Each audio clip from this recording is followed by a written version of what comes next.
Olá para você que nos acompanha no programa Esporte Executivo aqui na Exame.com. Seguimos a nossa roda de conversas com protagonistas do esporte nacional no âmbito da gestão, marketing, comunicação, dos negócios do esporte. Quem me conhece sabe que além da Exame trabalho com comunicação e nós temos alguns indivíduos que profissionalmente faz com que a gente aprendam demais. Fernando Melo, seja muito bem-vindo ao Esporte Executivo.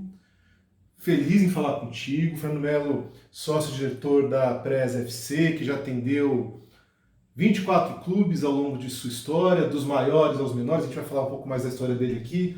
Melo, prazer te receber. Vinícius, eu estou muito honrado. Você é um profissional que eu admiro há muito tempo. A gente teve a oportunidade de trabalhar por um brevíssimo período, mas eu aprendo demais com você. Eu sou leitor assíduo, eu sou telespectador assíduo e você tem em mim um grande fã. E a gente vai um dia trabalhar junto, tenho certeza disso. Vai ser uma honra para mim. Um dia. Melo também é vice-presidente de comunicação e marketing da Federação Paulista de Futebol. E antes de falar de todo o resto, Melo, desde que você chegou, existe ali uma necessidade de profissionalizar esse âmbito de comunicação e marketing da federação, porque convenhamos, né, assim, existe a Confederação Brasileira de Futebol, e entre as federações, não dá para negar que a Federação Paulista ela é protagonista nesse processo. Como é ser responsável por essa mudança de patamar para uma entidade que precisa conversar, né? As federações, de uma forma geral, não estou falando só da Federação Paulista, tinha uma dificuldade histórica de fala com os clubes, com a sociedade de uma forma geral, e aí você foi convocado. Como tem sido esse processo? Olha, Vinícius, tem sido muito bacana, muito gratificante. É um cargo que me dá muito orgulho. Lamentavelmente, eu não tenho tanto tempo como eu gostaria para estar no dia a dia da federação. É por isso que existe lá um profissional como o Bernardo Ito, que é o nosso Brilhante. executivo, né? O Bernardo é um amigo que o futebol me deu, né? É um cara absolutamente brilhante, um jovem valor, né? Já não tão jovem, mas enfim, mais novo que eu. Quando o presidente Reinaldo me convidou para esse cargo,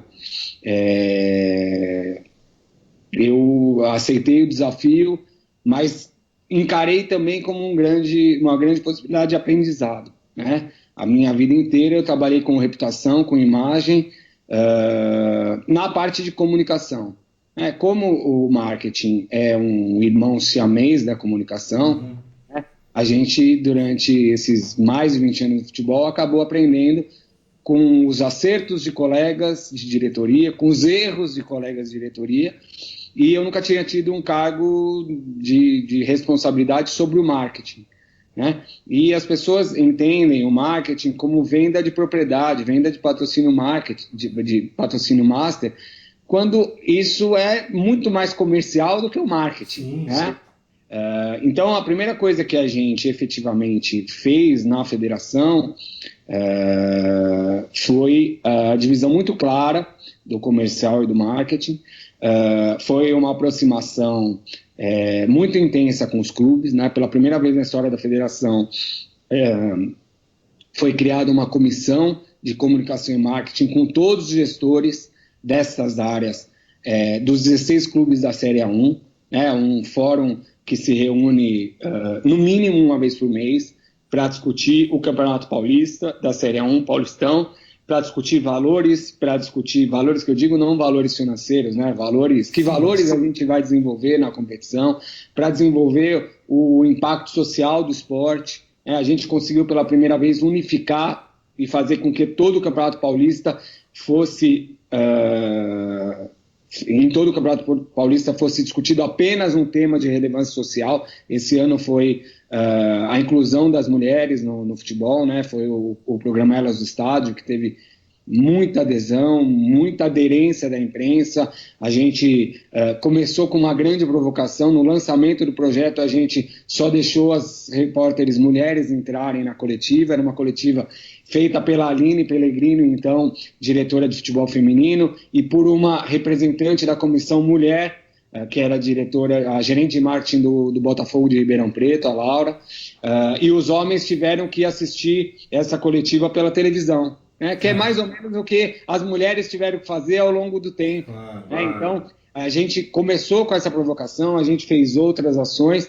Lamentavelmente, a pandemia atrapalhou um pouco essa martelar nesse conceito, mas a gente pretende, para o ano que vem, voltar a discutir isso, porque eu entendo que a questão das mulheres nos estádios não é uma questão apenas de equidade, não é uma questão apenas social, mas é fundamental para a sobrevivência do futebol. As mulheres são cada vez mais consumidoras que o futebol não pode deixar para trás, né? E é uma reparação, né, Melo? A gente tem, como sociedade, a gente precisa entender que algumas reparações precisam ser feitas em relação às mulheres no esporte, o racismo que existe, né? A luta contra a homofobia, tem algumas reparações que a gente não pode abandonar, né? E a federação é exemplo nisso, né? Na coisa da equidade. Quando ninguém falava em equidade, a gente tem uma vice-presidente muito ativa, que é a doutora Mislaine, que é mulher. A nossa diretora de competições, a Cris, é mulher. A nossa diretora administrativa é mulher. A nossa diretora feminina atual é a Lorena, que foi precedida pela Aline, que é mulher, né? A gente tem gente de corregedoria, mulher, ou seja, quando ninguém falava em mulher no futebol, a federação já tinha essa preocupação, e não é uma preocupação pro forma, não. As mulheres, de fato, elas têm voz lá dentro, elas colocam a sua perspectiva. A gente chegou, durante a discussão com a comissão, foi muito interessante, porque para discutir mulher nos estádios, a gente criou essa comissão, né? Aprovou esse tema único, e a gente viu que dos 16 clubes tinham 3 gestoras mulheres, né? O Botafogo, a Ponte Preta, e eu não vou me lembrar o terceiro, o São Paulo, a representante do São Paulo era uma mulher, em algumas das reuniões. E a gente discutindo entre os homens quais seriam, o que a gente precisava fazer para melhorar a experiência da mulher no estádio. Os homens. Em algum momento a gente caiu a ficha de que a gente não tem legitimidade nenhuma para discutir o que é uma experiência boa para a mulher. E aí a gente acabou contratando o Ibope, que é parceiro da federação, para fazer focus group com mulheres da capital, mulheres do interior, para que elas tivessem um lugar de fala e para que aquilo tivesse verdade, né? Porque o que os homens acham que é bom para a mulher, às vezes não há. É só o que o homem acha, é homem fazendo omisse, né? A gente precisa saber ouvir. Então a gente na federação tem essa preocupação muito forte. As federações, elas de pronto, elas têm uma imagem muito desgastada, né? Como toda entidade de administração do esporte no Brasil. São vistas como cartório, mas quem conhece a fundo o trabalho da federação, o trabalho de capacitação que a federação faz dos clubes, o trabalho de distribuição de renda, né? Hoje um clube do interior, ele recebe pelo Campeonato Paulista para disputar 2 anos e meio a mesma cota, uma cota equivalente do que da Série B do Campeonato Brasileiro. Então você fala em discussão de fim dos estaduais. O estadual bem feito, o estadual bem organizado, ele tem receita, ele gera novas promessas, ele é o catalisador de jovens valores, ela é a fábrica, o manancial de talentos que o futebol brasileiro precisa. Agora, precisa ser organizado, precisa ter receita, precisa ter patrocinador. E é isso que a gente tem desenvolvido na federação. Pelo tamanho do estado de São Paulo e pela quantidade de times que tem. Eu, por exemplo, eu acho que você não sabia dessa, eu sou juventino doente, doente, sócio torcedor e tal. E o Juventus não consegue voltar para a primeira divisão há muito tempo. Claro que tem questões internas, mas existe essa competitividade, essa dificuldade. É um patamar diferente de competição mesmo. Não é à toa que o futebol paulista hoje tem 9 dos 40 clubes de elite do futebol brasileiro, séries A e B, são 9 são paulistas. A gente chegou a 10, né? só não dá mais porque o início, o nascedor ali da Série D é muito complicado, né? É dividido por estado, tal. Então, o nascedor ali é difícil. Primeira entrada no calendário nacional, ela é complicada. Mas a gente tem campeonatos que não tem tanta visibilidade na capital, mas a Copa Paulista é um campeonato que dá vaga na Copa do Brasil ou na Série D, né? O clube escolhe. É um campeonato disputado entre clubes do interior que dá calendário para esses clubes o ano todo, que é uma das grandes dificuldades dos clubes menores, é a falta de calendário. Eles disputam o campeonato estadual, começam os campeonatos brasileiros, eles fecham e eles voltam no ano seguinte. Então, assim, na federação a gente tem um cuidado enorme com os clubes do interior, com a capacitação desses clubes, com a distribuição mais legítima, mais igualitária entre os chamados grandes e os chamados pequenos. Isso que aumenta a competitividade, talvez seja por isso que o futebol paulista seja o único onde você tem ali o que para muitos é surpresa, o Mirassol ganhou do São Paulo. Bom, o Mirassol, quem conhece o futebol paulista sabe que o Mirassol investiu todo o dinheiro que recebeu de uma venda pro exterior para fazer um dos centros de treinamento mais modernos do futebol brasileiro. Quer dizer, as coisas não acontecem por acaso. Então talvez o Campeonato Paulista seja o mais atraente, porque ele talvez seja o único dos campeonatos estaduais no Brasil inteiro que você não sabe quem vai ser campeão, se vai ser um grande, se vai ser um time do interior. Então, assim, isso tudo não é por acaso, né? E por que eu falo isso? Porque a federação entendeu que não dava mais para ser só cartório, não dava ser mais só para receber lá os 5% das bilheterias. Você precisava organizar o futebol e entregar alguma coisa para os clubes. E a gestão do Reinaldo é exatamente isso, é uma administração feita pelos clubes, para os clubes, né? E na comissão de marketing a gente deu voz aos clubes, todas as decisões são colegiadas, a votação, todo encontro tem uma votação sobre um tema, e os clubes que perdem a votação seguem a vontade da maioria.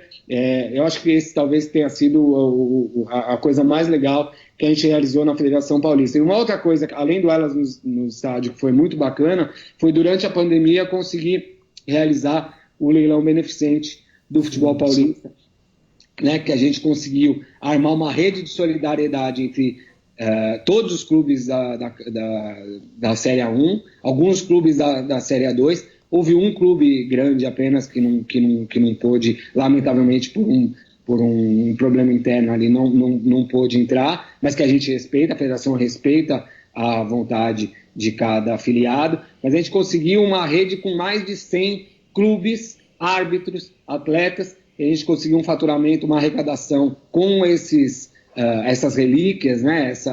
Essas camisas, essas flâmulas, esses cartões que foram leiloados. A gente conseguiu arrecadar mais de R$300 mil, e esse dinheiro foi destinado para árbitros e jogadores que precisavam de algum auxílio durante a pandemia. É importante esse trabalho para que, de fato, assim, esse entendimento popular das federações como cartório não aconteceu à toa, né? Durante muito tempo, e muitas das federações funcionam como se fossem cartórios. Então, não é que assim, poxa vida, por que me vem assim? Vem assim, porque durante muito tempo foi assim. E que bom que não é mais, né?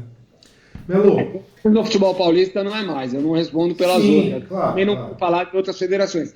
Mas na federação, quem tiver curiosidade de conhecer, a federação está aberta para qualquer pessoa, para estudante. A gente tem como um dos principais valores, pilares da administração do presidente Reinaldo, essa abertura e essa transparência, né? Que não é mais... hoje não é mais um diferencial, hoje é obrigação, né? As entidades de administração esportiva, apesar da sua autonomia, apesar de serem entidades privadas, elas são entidades privadas com interesse público e elas precisam prestar conta para a sociedade. Talvez você consiga ter levado esse olhar para a federação, porque também você entendeu o outro lado durante muito tempo, você já passou por alguns clubes, né? Fundamentalmente em São Paulo. Essa experiência de ter passado pela vida dos clubes, claro, que você tem um outro olhar, era um trabalho talvez mais específico de comunicação, mas entender o todo te ajuda nesse processo, né, Mel?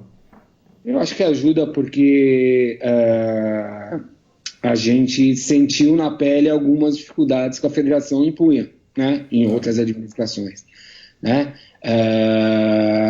E eu aprendi durante a experiência que eu tenho no futebol de mais de 20 anos, que tudo que é organizado coletivamente, a chance de dar certo é maior, né? Não é à toa que existe essa discussão sobre a venda de direitos coletivos, né? Que se faz na Europa. Tem uma discussão sobre liga, que eu tenho um pouco de dúvida se com a mentalidade dos dirigentes brasileiros é possível, né? Porque hoje... O problema não é a liga, né? O problema não é a liga, o problema é como o futebol acontece aqui, né? A falta de uma liderança, os boicotes que um clube faz em relação ao outro, o casuísmo, né? A individualidade que é confundida com a independência, né? Enfim, não se olha ao todo. E essa foi uma preocupação que a gente teve na federação, baseada nas dificuldades que a gente viveu com clubes, né? Poxa, é óbvio que uma entidade que reúne os 16 maiores clubes, que reúne todos os clubes, mas uma competição que tem os 16 maiores clubes do estado, né? Emitindo uma mensagem uníssona, com frequência e com relevância, essa mensagem ela vai ter muito mais poder do que cada clube atirando para um lado, um falando sobre a hanseníase, um falando sobre o tétano, a prevenção ao tétano, um falando sobre a falta de água. Claro que todos esses movimentos são importantes, todas as mensagens são importantes, só que para o público fica uma grande confusão e fica uma disputa ali de publicitário, para ver quem é que tem a melhor ideia. Quando, na verdade, o que a gente precisa é desenvolver o produto futebol, é tornar o produto futebol mais palatável, é trazer empresas que não necessariamente falam com esse público de futebol, mas que tem o patrocínio de causas, o patrocínio... Não é a competição de ideias, se precisa é o resultado das ideias. Porque se você tiver ideias maravilhosas, você não conseguir contribuir de fato para a resolução do problema, não adiantou de nada, né? Então, assim, é claro que a gente tem um olhar de clube, mas eu também, a minha formação, quer dizer, o primeiro grande cliente da Press foi o Corinthians. Eu fui sair da Folha e fui comandar a comunicação do Corinthians com a MSI, que era uma coisa bastante complicada. Tranquilo, né? Com que eu Bichano, foi uma época bem tranquila, né, velho? Foi muito tranquilo, foi um MBA em crise que eu fiz, mas foi muito valioso para mim. E logo em seguida eu fui para uma entidade de classe, eu fui diretor de comunicação no Clube dos 13 durante 5 anos. Né? E isso foi muito bacana, porque me deu a visão de que as coisas colegiadas, o futebol brasileiro unido, ele tem condição de bater de frente com outras ligas em economias parecidas com a do Brasil. Evidente que hoje você tem uma diferença de moeda terrível, R$1 para 5 euros, 6,60 o euro já estava, né? 6,60. Claro que existe uma diferença econômica brutal, mas se os clubes brasileiros não entenderem que algumas coisas precisam ser negociadas em conjunto, como é feito na Federação Paulista, todas as propriedades do futebol paulista são vendidas em conjunto, né? Isso dá uma força e uma autoridade para a federação de falar em nome dos clubes, que eu duvido que os clubes individualmente brigando ali, a gente conseguiria o resultado que a federação gera para os clubes. A federação, a gente tem um estudo que calcula que o Campeonato Paulista da Série A1 gera para os clubes por ano em torno de 300 milhões de reais, né? Isso em bilheteria, em patrocínio da federação, e esse dinheiro não fica com a federação. 90% do dinheiro gerado, né, não 90% dos 300 milhões, 90% da receita da federação, ela é diretamente distribuída para os clubes. A federação fica com 10% para o seu custeio, mas é uma organização sem fins lucrativos, que no fim tem a sua reserva ali para poder fomentar o futebol. A missão do campeonato da Federação Paulista é fomentar o futebol paulista, né? E acho que a gente faz, modéstia à parte, a gente está fazendo um bom trabalho à frente da federação, capitaneado pelo Reinaldo. Melo, você falou que você fez um MBA em gestão de crise. Eu vou contar uma coisa para as pessoas que assistem a gente. Este que vos fala da aula lá na CBF Academy, na aula justamente de gestão de imagem, reputação, gestão de crise. E aí um dia A próxima turma eu olhei e estava lá o Fernando Mello. Eu falei, eu vou ter que inverter com ele. Eu vou deixar o Fernando Mello assumir a aula e eu vou escutar. Acabou que não aconteceu por função da pandemia, acabou que não teve aula ainda. Mas, Mello, você é um cara absolutamente experiente em gestões de crise no esporte. Você tem algumas para contar para a gente? Você já passou, né, pelo Cruzeiro recentemente, teve questões outras já com os clubes grandes de São Paulo, mas também no processo de comunicação além dos clubes de São Paulo, como Atlético. Como é seu cara, assim, que quando toca, você olha o telefone, estão te chamando e fala, nossa, o que vai vir agora? Como é que é cuidar das crises no esporte nacional, Mello? Cara, para quem está em crise é muito ruim. Para mim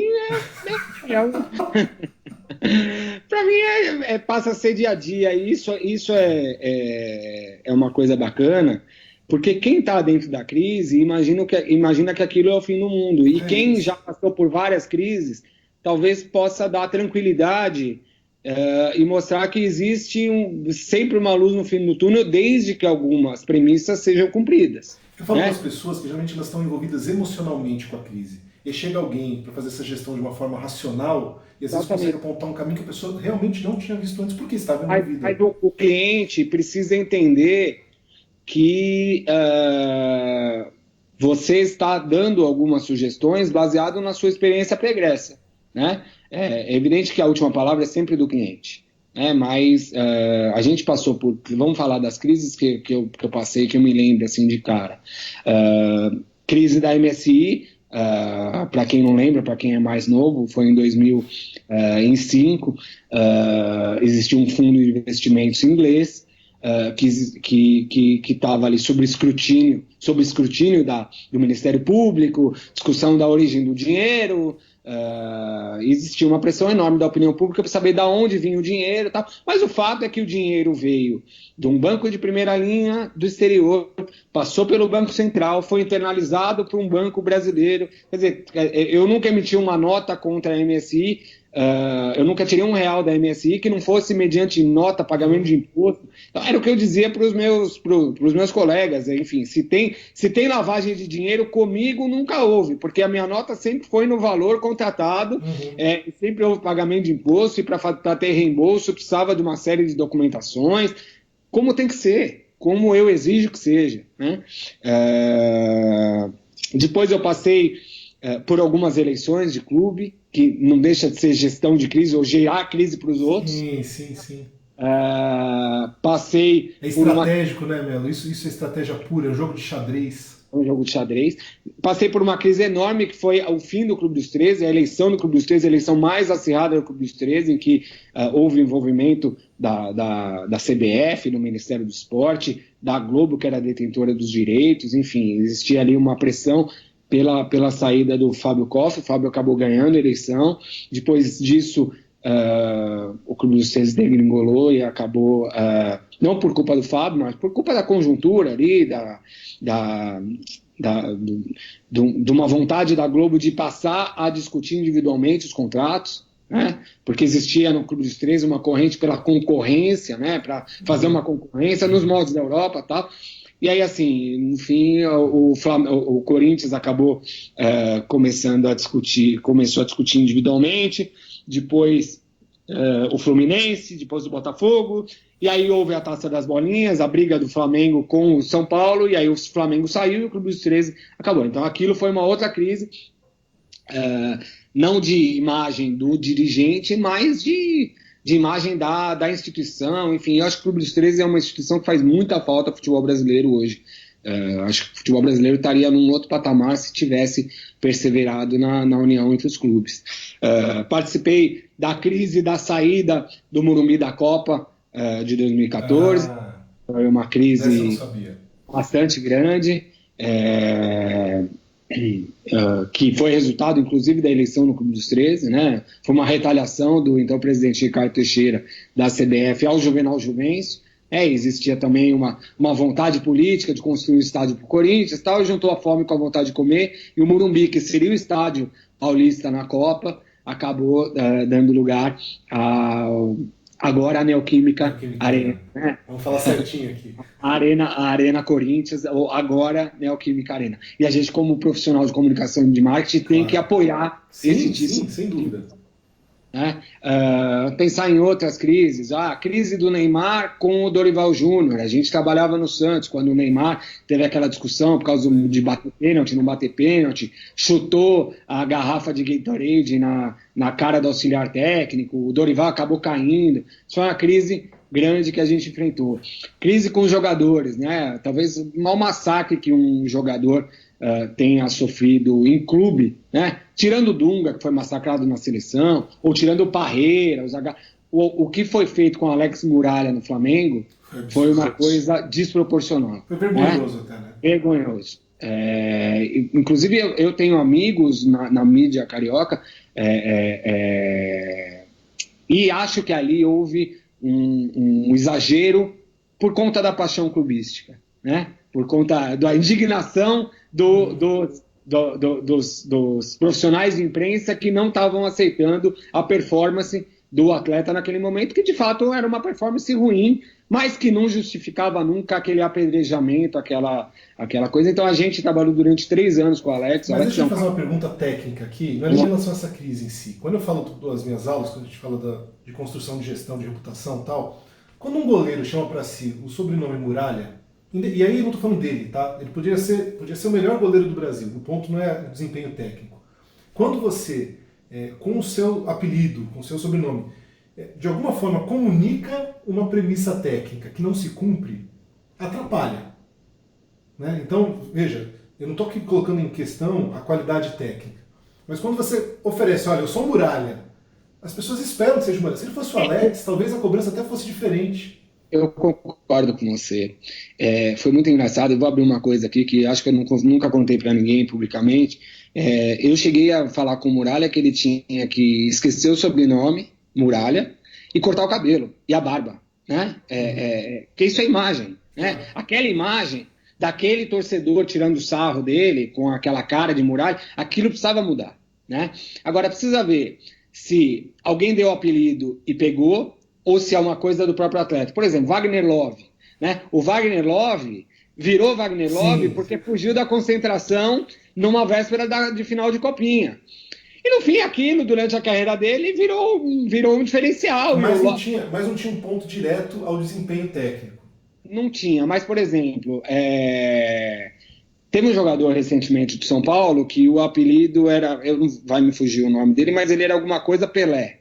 Quer dizer, como é que alguém se sujeita a ser comparado com Pelé de qualquer forma? Então, assim, mas também existe uma coisa que eu acho que é muito chata no futebol, e os tecnicistas acabam atrapalhando, que é o futebol, a persona, a criação da persona jogador de futebol, ela também tem a ver com o folclore e com o inusitado. Lucas Guilherme, João Francisco, Rafael... Eu sinto falta dos apelidos, eu sinto muita falta. Mosquito é muito mais legal do que Gustavo Silva. Né? Paulo Boia é muito mais legal do que Paulinho sei lá o quê. Falta para o futebol brasileiro voltar um pouquinho. O Garrincha é Garrincha, né? O Pelé não é Edson. Se fosse Edson, o Pelé hoje seria Edson Nascimento, né? O Zico seria Arthur. Quantos Arthurs passaram? O Zico é um só. Então, assim, eu acho que se eu fosse gestor de carreira de atleta, nunca tive essa oportunidade, até porque escolhi o caminho das instituições em vez dos atletas. Você precisa entender que o apelido faz parte da persona e ele, ao mesmo tempo em que o Muralha, de repente, foi importante para levá-lo à seleção brasileira, num momento de crise, ele vai jogar para baixo. São as escolhas, cara. Não tem escolha sem repercussão, sem uma consequência negativa, sem efeito colateral. Isso faz parte. E você consegue também trazer esse olhar? Porque a gente está fazendo aqui uma ordem cronológica inversa. Você, antes disso, você falou, em 2005 comecei no Corinthians. Até 2004, eu perguntei para você antes de começar, de 97 a 2004 você estava na Folha. Então você conheceu, de alguma forma você conhece o lado da imprensa, você conhece o lado dos clubes, das entidades, também tem passagem pela CBF. O quanto que é importante para você, no momento de fazer a gestão de uma crise, de pensar no viés de imagem, conhecer todos os lados do negócio. Claro, talvez você não conheça o lado do patrocinador, né? Mas você conhece os lados principais dessa história. Quanto que isso te ajuda? A gente já teve experiência com patrocinador. Eu trabalhei para a Uber, trabalhei para a Universidade do Brasil, que teve uma crise enorme de reputação. Sim, mas você não estava mergulhado dentro das marcas, né? Você fez um trabalho, mas você não mergulhou nas marcas, você mergulhou no clube. Um trabalho de ativação do patrocínio esportivo, do ponto de vista de relacionamento com o torcedor, tal, enfim. Eu acho que é fundamental conhecer todos os lados, Vinícius. Para fazer processo seletivo da minha empresa, eu dou muito mais valor a pessoas que passaram pela redação que a pessoas que vêm de outras agências. Porque eu acho que o assessor de imprensa ele precisa ser, antes de tudo, um grande repórter.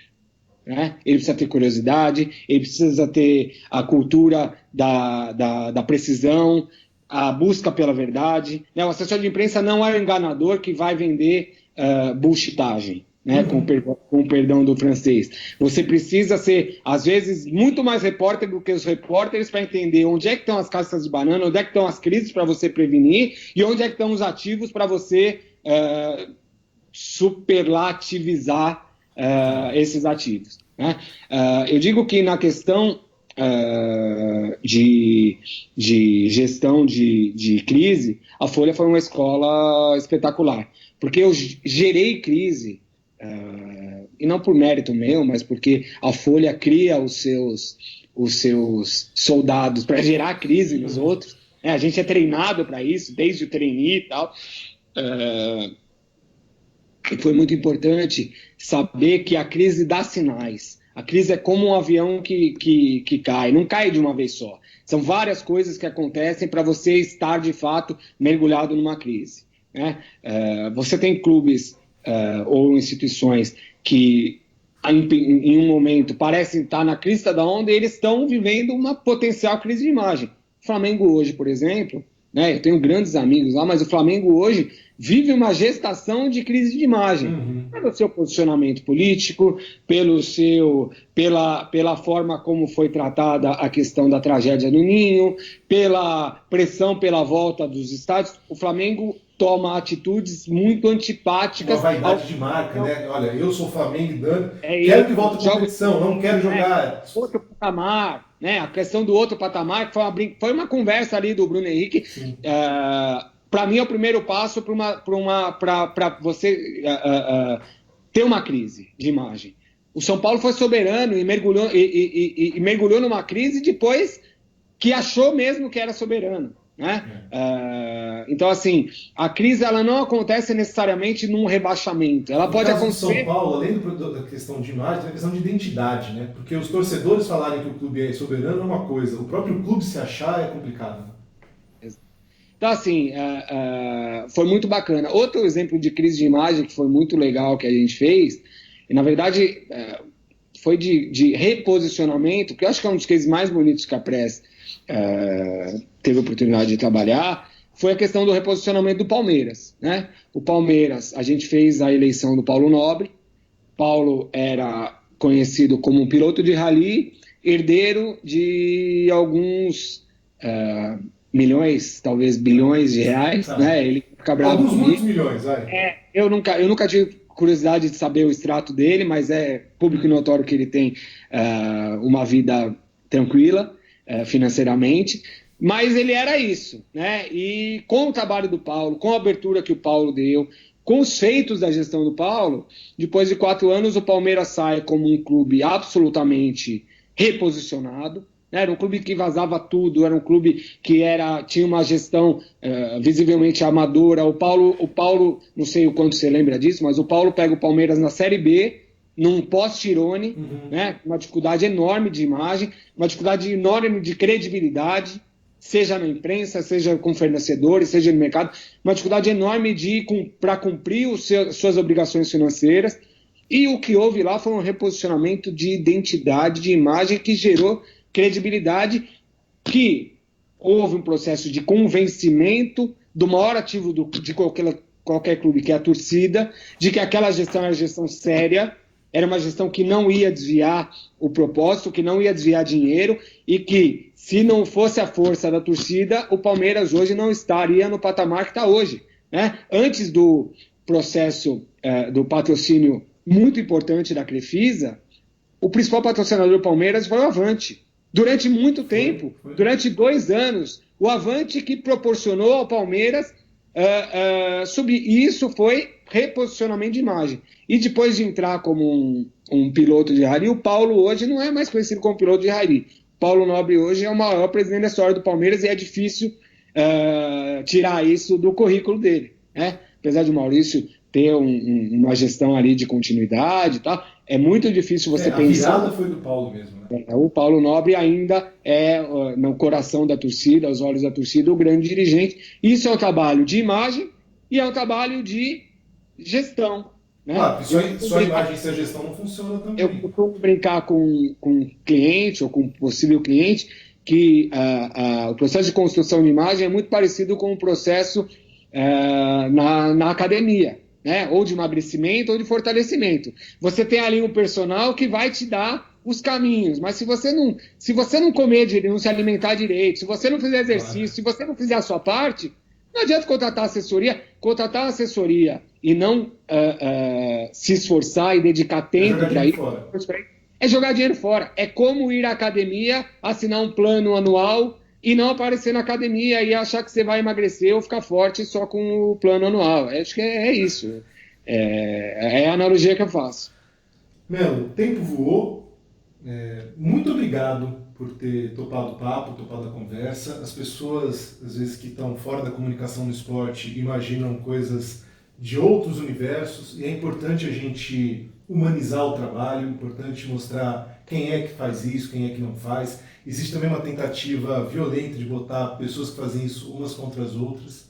Então, eu não vou mentir, falar assim, olha, somos amicíssimos há muito tempo, mas existe um respeito aqui muito grande, uma admiração.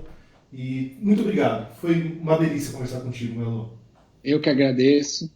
Estou às ordens para contribuir com essa discussão. Eu acho que é importante o fomento a essa discussão, né? Os clubes, as instituições esportivas, ainda, na minha humilde opinião, não têm o cuidado que deveriam com a sua própria imagem, né? A comunicação ainda é deixada de lado. Há muitos dirigentes que acham que se comunicar é fácil e é muito difícil. Tem a ver com alinhamento de expectativa, tem a ver com falar a coisa certa. Ainda acho que comunicação é assessoria de imprensa. E agora tem Facebook. É isso.